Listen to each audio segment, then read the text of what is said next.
The next time you crack open a cold one at the backyard barbie, you might want to take a long, hard look at what is actually in that can. Because right now, 8 of Australia's most beloved beer brands are doing something that should make every Australian pause before they reach into the esky. They are putting colouring agents into their products that generate carcinogenic byproducts.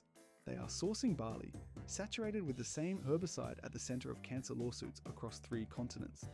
And they are hiding all of it behind decades of iconic Australian imagery, footy sponsorships, and matey advertising designed to make you feel like the beer in your hand is something you can trust without question. Some of these brands have been sitting in fridges across Sydney, Melbourne, and Brisbane for generations. Your parents drank them, your grandparents drank them, and nobody ever checked what was actually inside. In today's video, we are exposing 8 Australian beer brands you need to stop buying, exactly what they are concealing behind those familiar logos, and we will finish by revealing 2 Australian beers that are genuinely worth your money and your trust. Your next trip to Dan Murphy's is about to look very different. 8. Victoria Bitter. The hard-earned thirst needs a big cold beer. That slogan has played across Australian television screens since 1968. For over 130 years, VB has been the working person's beer. The stubby your father reached for after a long shift. The can that sat in every esky of every Australian family travelling from Cairns to Geelong. Carlton and United Brewery built Victoria Bitter into more than a product.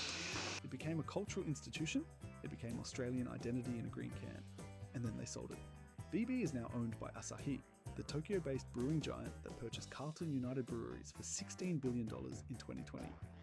The beer that built its identity on Australian working-class pride is now a multinational subsidiary. But corporate ownership is not the deepest concern here. What is actually inside that green can is what should alarm you. VB contains caramel colouring 150D, a colouring agent produced by heating sugar with ammonia and sulfite compounds under high industrial pressure. That chemical reaction creates a byproduct called 4-methylimidazole, known as 4-MEI. The International Agency for Research on Cancer has classified 4-MEI as a possible human carcinogen. California's proposition 65 requires mandatory consumer warnings on products delivering more than 29 micrograms of 4-MEI per daily serving. Asahi has never disclosed the 4-MEI content of VB. No warning, no disclosure, no acknowledgement. Food Standards, Australia. New Zealand FSANZ, the body responsible for regulating what goes into Australian food and drinks, does not require beer manufacturers to disclose all additives on packaging.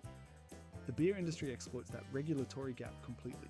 You cannot read the ingredient list because there is no ingredient list. VB's marketing says Australian. The ownership says Tokyo. The chemistry says possible carcinogen in every can. 7. Crown Lager. Australia's self-declared premium beer since 1955. You know the bottle. Tall, dark, gold label. Crown appears at corporate events, formal dinners, and weddings across every state. People reach for it when they want to signal quality. They feel like they are giving guests something genuinely superior, and that feeling is the product, not the beer. Crown Lager is manufactured by Carlton United Breweries, which means it is also an Asahi product, brewed using essentially the same industrial infrastructure and the same chemical additives as Victoria Bitter. The difference between a slab of VB and a slab of Crown is not the ingredients, it is the bottle design and the advertising investment behind it. Both products contain caramel colouring 150D with its associated 4-MEI byproduct. Both products use propylene glycol alginate as a foam stabilizer. Propylene glycol alginate is a chemically modified compound that exists for one purpose: making the head on your beer look better for longer. You are paying a premium for a more photogenic foam. Consumer advocacy group Choice has consistently noted that premium beer pricing in Australia rarely reflects meaningful ingredient differences. The premium reflects packaging and advertising spend, not what is inside the can. Crown's entire marketing strategy is built on the idea that Australians deserve a quality beer for special occasions. That message has been so effective that the brand became synonymous with celebration. People bring Crown to formal occasions. They reach for it when they want to show appreciation. And they are handing guests a product chemically indistinguishable from the budget shelf at twice the price, made by a company headquartered in Tokyo. 6. Carlton Draft. The one Australians simply call a Carlton. It is everywhere. Poured on tap at every pub from Darwin to Hobart. Advertised with that enormous rolling beer barrel. And a campaign that practically every Australian of a certain age can recall word for word. Carlton Draft feels like furniture. It feels like part of the pub itself, which makes what happened behind the scenes all the more confronting. In 2018, the Australian Competition and Consumer Commission launched a formal investigation into Carlton United breweries for alleged cartel conduct and price fixing. The investigation focused on whether CUB had coordinated with other major brewers to restrict competition in the Australian market, keeping prices artificially elevated while squeezing independent competitors out. The ACCC's entire purpose is to protect Australians from exactly that kind of corporate behaviour. CUB cooperated. The investigation exposed deep structural consolidation in an Australian beer market where the appearance of competition masks multinational control. Carlton Draft also contains caramel colouring, 150D, and its 4-MEI byproduct, identical to VB and Crown. Carlton Draft uses sodium metabisulfite as a preservative. Sodium metabisulfite is a sulfite compound that prevents oxidation in the finished product.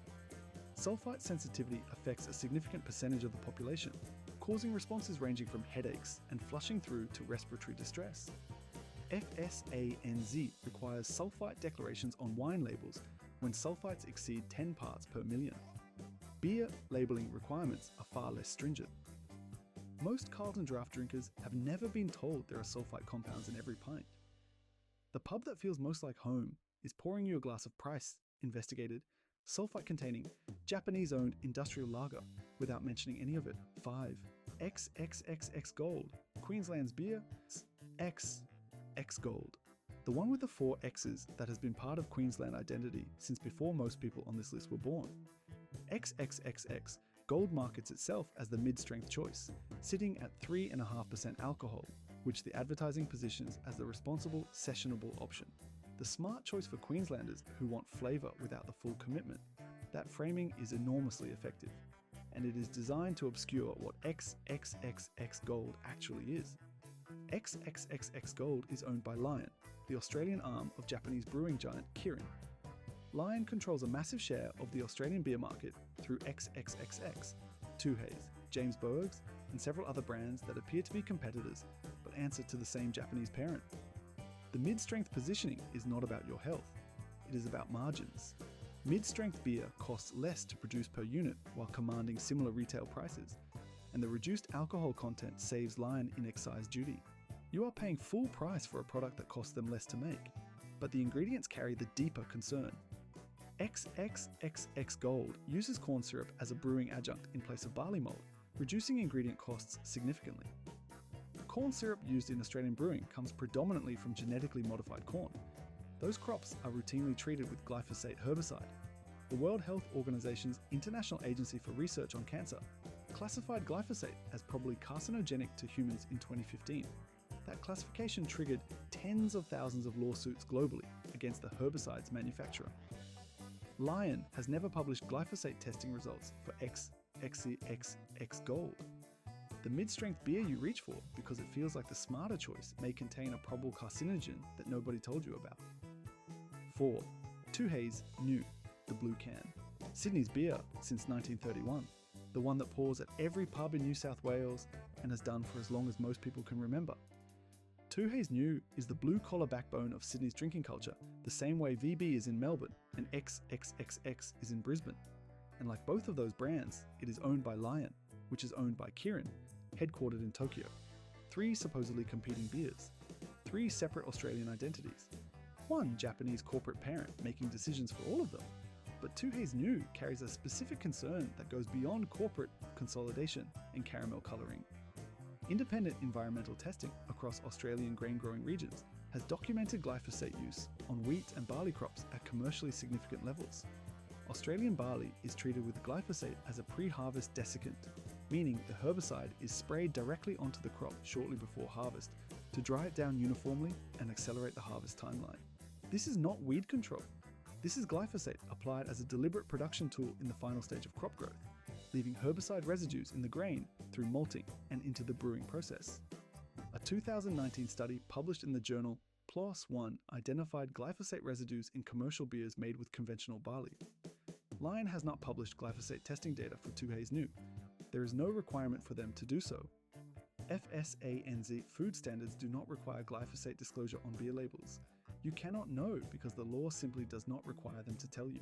Sydney's beer. the blue can. Nobody told your parents or grandparents about the pre-harvest spray either. 3. Pure Blonde. The name alone is carrying marketing weight that the ingredients cannot support. Pure Blonde. 2 words engineered to trigger associations with clean, natural, uncomplicated, and light.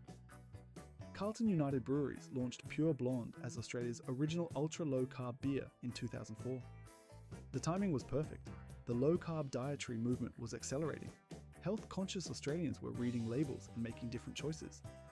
Cub positioned Pure Blonde as the beer for people who cared about their health, the one that fit into a modern, active lifestyle without compromise. 2 decades later, Pure Blonde has never been more popular, and the health halo surrounding it has never been less deserved. Pure Blonde is not pure. It contains caramel colouring 150D with the same 4-MEI byproduct found in every other CUB product. It contains propylene glycol alginate as a foam stabilizer. And here is what the low-carb marketing never mentions. Reducing carbohydrates in beer does not reduce the chemical additives used in production. A beer can be low-carb and still contain colouring agents that create carcinogenic byproducts. Think about who drinks Pure Blonde. It is disproportionately consumed by Australians who are actively managing their diet and health, people who read nutrition panels, people who make deliberate choices about what they put into their bodies, people who specifically chose Pure Blonde because the name told them it was different, cleaner, better. Those are the exact consumers being misled most aggressively by a product name that promises purity and delivers the same industrial chemistry as a standard can of VB. Pure Blonde is not a description. It is a calculated deception wearing a health-conscious costume. 2. Hahn Super Dry, another Lion product, another Kirin subsidiary. Another brand name built entirely on a marketing word that does no actual work in describing what is inside the can. Dry beer terminology originated in Japan in the 1980s to describe a beer with a clean finish and minimal residual sweetness. Lion brought the concept to Australia through Hahn and attached it to a product that uses many of the same production shortcuts as every other major commercial lager on this list. Hahn Super Dry contains caramel, colouring 150 degrees. It uses corn adjuncts in brewing, introducing the same glyphosate pathway discussed with XXXX Gold and 2Haze New, and it uses propylene glycol alginate as a foam stabilizer. The Dry and Super Dry describes a sensory quality achieved through extended fermentation in an industrial setting. The raw materials going into that fermentation tank are the same budget inputs used across the entire Lion portfolio. But here is what makes Hahn Super Dry worth examining closely. It markets itself specifically to younger Australians, to the gym-going, health-conscious demographic that talks about what they put into their bodies and makes deliberate choices about ingredients. Hahn Super Dry sponsors music festivals. It places itself inside an active, modern Australian lifestyle. It prices itself as a step above the basic shelf brands, and it contains caramel colouring 150D, glyphosate-linked corn adjuncts, and synthetic foam stabilizers. Young Australians who would never eat food containing artificial colouring agents are drinking those same agents out of super dry cans, believing they have made a smarter choice. They have not. They have been marketed to with exceptional skill. 1. Boag's Premium Lager, Tasmania's beer. The one with the pristine Tasmanian wilderness imagery, the mountain water references in every ad, and the premium positioning that implies something crafted with care from the cleanest corner of Australia. Boag's has been brewed in Launceston since 1881. For much of that history, it was genuinely Tasmanian, a regional brewery making a regional product with local character that Tasmanians were rightfully proud of. Then Lion acquired it. And like every other acquisition on this list, the regional soul was quietly replaced with multinational efficiency. Boag's Premium Lager is now produced within Lion's national brewing infrastructure, which means it shares production methods and ingredient standards with 2Haze New, XXXX Gold, Hahn Super Dry, and every other Lion product already covered. The mountain water and Tasmanian wilderness on the label is advertising. The production reality is a multinational brewing operation in Tokyo, optimizing its Australian margins. Boag's contains caramel colouring 150 degrees.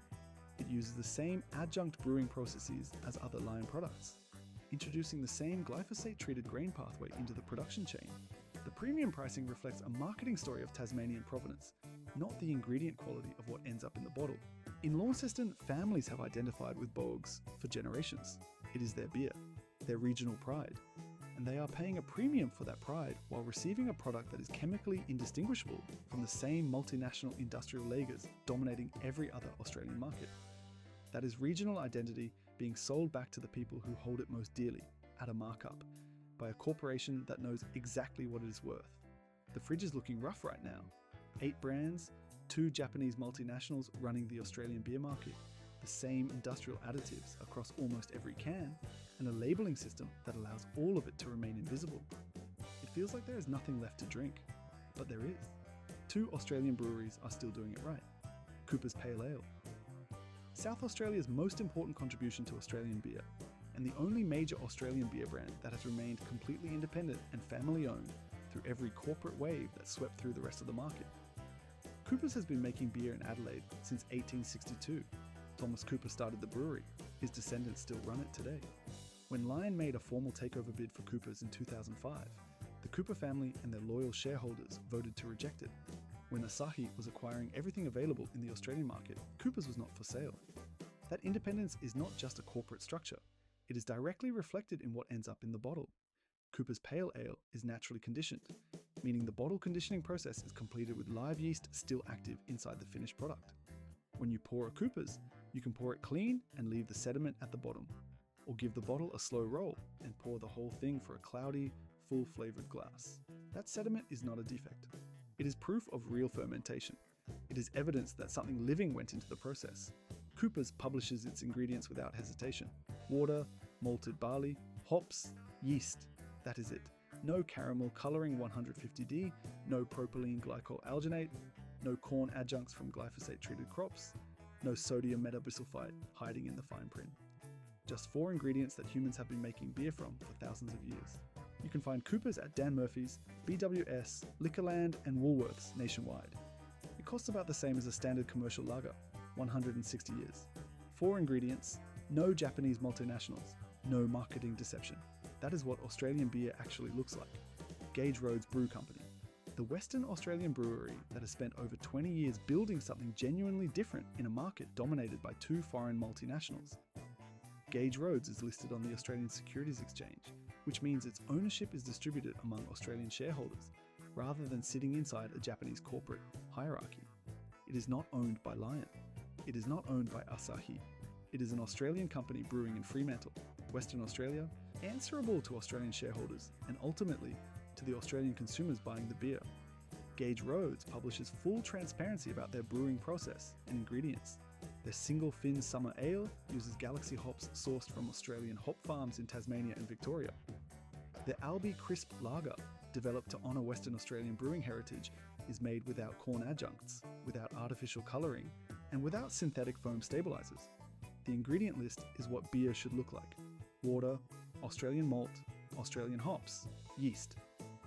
Gage Roads also maintains environmental accountability commitments and supply chain standards that the multinationals simply do not match at the same level of transparency. Their brewery in Fremantle is open to the public. You can visit, you can watch the process, you can ask questions about what goes into every batch and receive genuine answers. When was the last time a Carlton United Breweries plant invited you in to have a look around? You can find Gage Roads at Dan Murphy's, Liquorland and independent bottle shops across Western Australia, and increasingly on the East Coast. Yes, it costs a little more.